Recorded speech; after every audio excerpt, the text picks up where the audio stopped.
নারীদের দেখিয়ে যে ফাঁদে ফেলানো যায় তার প্রমাণ হচ্ছে ঝিনাইদহ ৪ আসনের এমপি আনোয়ারুল আজিম আনার। তাকে এই নারীর ফাঁদে ফেলেই তাকে এই হত্যাকাণ্ড ঘটিয়েছে। আর যারা ঘটিয়েছে তার মধ্যে আজিম নামে এই আসামিকে ভারতের পুলিশ আটক করেছে। আজকে কলকাতা আদালতে উঠিয়েছে, সেখানে রিমান্ডের আবেদন করেছে, ১২ দিনের রিমান্ড মঞ্জুর করেছে। তার কাছ থেকে রিমান্ডে কি কি প্রত্যাশা বা কি কি পাওয়া যেতে পারে সেটি প্রসিকিউটররা বলছেন। মর্মান্তিক ঘটনা। সেই ঘটনায় একজনকে অ্যারেস্ট করা হয়েছে, জিহাদ হাওলাদার। তাকে বনগাঁ থেকে অ্যারেস্ট করা হয়েছে। যেহেতু কেসটা নিউ টাউনের মামলা, সেই জন্য কেসটা আজকে এখানে প্রোডাকশন করা হয়েছে আসামিকে, জিহাদকে।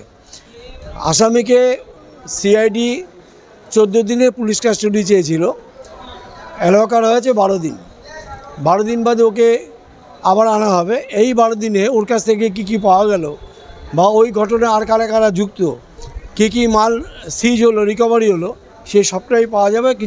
অনেকটাই পাওয়া যাবে এই 12 দিনের মধ্যে। এই 12 দিন বাদে যখন ওকে আবার আনবে, তখন আমরা ফার্দার ডেভেলপমেন্টটা বুঝতে পারবো। তখন আপনাদেরকে আমরা আবার জানাবো যে কী কী হলো না হলো। খুনের মোটিভ এইভাবে বলা যাবে না। খুনের মোটিভ আমি একটা বলবো, তদন্তে অন্য একটা আসবে। তখন আপনি বললেন ডিস্ট্রিক্ট পিপি, আমি ভুল বললাম। সুতরাং খুনের মোটিভটা without an investigation, proper investigation, এই মুহূর্তে কিছু বলা যাবে না। 302, 201।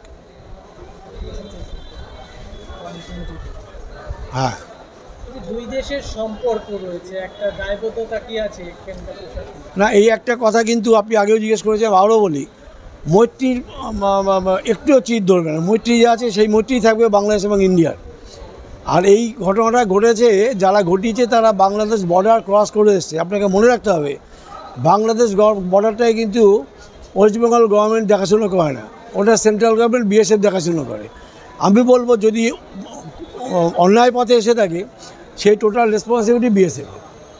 কী করে তারা ঢুকলো, এটা বাংলা পুলিশের সিআইডি দেখার কথা না। সিআইডি ইনভেস্টিগেশনে দেখতে পারে, কিন্তু সেই সময় যখন ঢুকেছে তখন দেখার দায়িত্ব ছিল বিএসএফের। বিএসএফ সেখানে কিছুটা ফেলিওর। যদি আটকাতে পারতো তাহলে ঘটনা ঘটতো না। জিহাদ হাওলাদার কোথা থেকে অ্যারেস্ট করেছে থেকে এই, আমি যত শুনেছি not in our state, from not in our state, বাইরে থেকে। এটা আমার এই মুহূর্তে বলাও ঠিক হবে না। তদন্ত চলছে, সব জানতে পারবেন কী হলো না হলো। আমার নাম শান্তনু বোস, আমি পাবলিক প্রসিকিউটর, নচেত না। এই আসামিকে নিয়ে ভারতের তার তথ্যের ভিত্তিতে বিভিন্ন জায়গায় পুলিশ নিয়ে যাচ্ছে। মরদেহের যে বলেছে যে টুকরো টুকরো করে বিভিন্ন জায়গায় ফেলেছে, সেসব স্থানে রাত দিন বিভিন্ন জায়গায় তারা যে তথ্য দিচ্ছে সেই তথ্য অনুসারে নিয়ে যাওয়া হচ্ছে। এবং এই আসামি যে জায়গায় ফেলেছে সেগুলো বলছে বা দেখছে, সেইগুলোর স্থানে CID police, Kolkata CID police নিয়ে যাচ্ছে। আপনারা দেখতেই পাচ্ছেন যে একটি জায়গায় নিয়ে যাওয়া হয়েছে। এটি একটি লেকের মতো প্রত্যন্ত এলাকা মধ্যে। পাওয়া গেছে কি পাওয়া যায়নি সেগুলো এখন পর্যন্ত বলা যাচ্ছে না, কিন্তু বিভিন্ন জায়গায় এই আসামিকে নিয়ে সিআইডি পুলিশ কলকাতার তারা ইনভেস্টিগেশন করছে।